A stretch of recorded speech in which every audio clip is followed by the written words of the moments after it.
Hi everyone, this is Max Red. Today we'll talk about creating marker tracks and how they can improve your workflow in Cubase 11 Pro. There are three methods in creating marker tracks. The first one is to open up the track window, hit the plus sign, select marker, click on add track.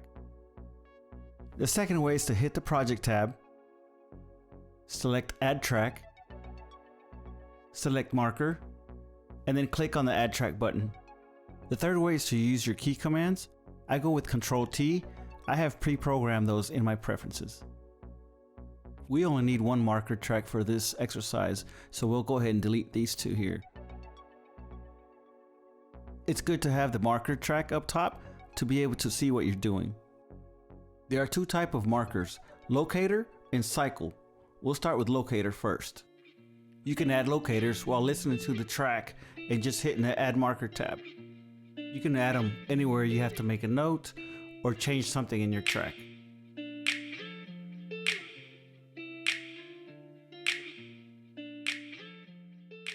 Let's go ahead and delete these markers. I'll show you another way to add locators to your project in a more precise manner.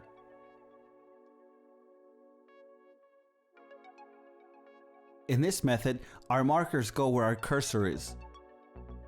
I start with Command 3 and go up from there because number 1 and number 2 by default are our far left and our far right stops.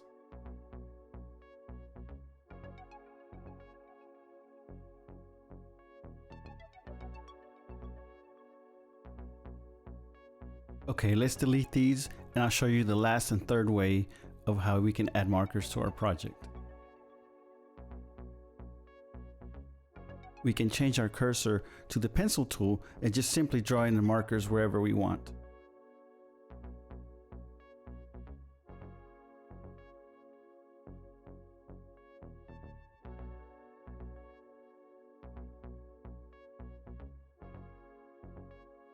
We can change the pencil tool back to the arrow, and now we can click on any marker and drag it to any position that we need.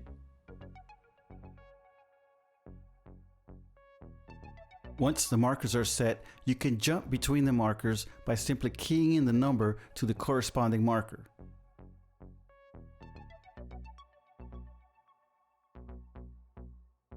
You can also use B and N to jump from the previous section to the next section.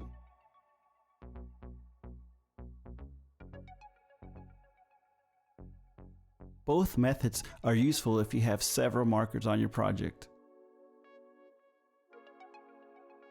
By pressing Command M, you're able to pull up your markers window.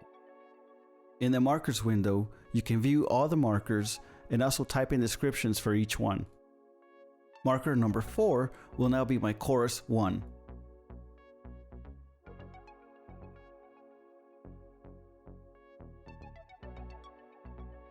Next, we'll go over cycle markers. We'll add our first cycle marker by hitting the Add Cycle Marker tab. We then resize it to cover the area that we want. Here I'm covering my first verse. We can also Command click to add another cycle marker to our project. And then we'll repeat the process on the last chorus. We can now open our marker track dialog. From here you can select certain markers, jump between sections,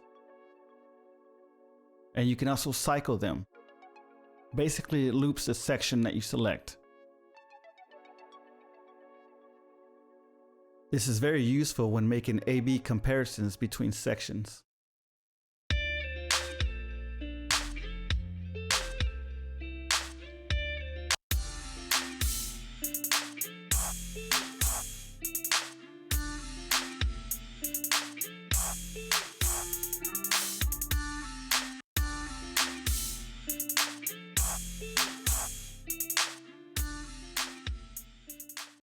Cycle markers can be very useful when you want to export certain sections of your project.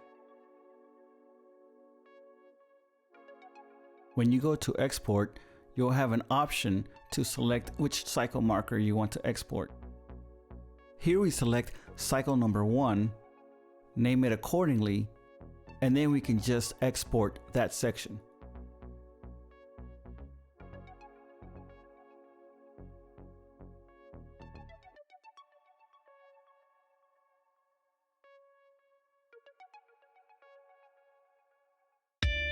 Subscribe if you like this video and leave a comment to see others like it. Thank you.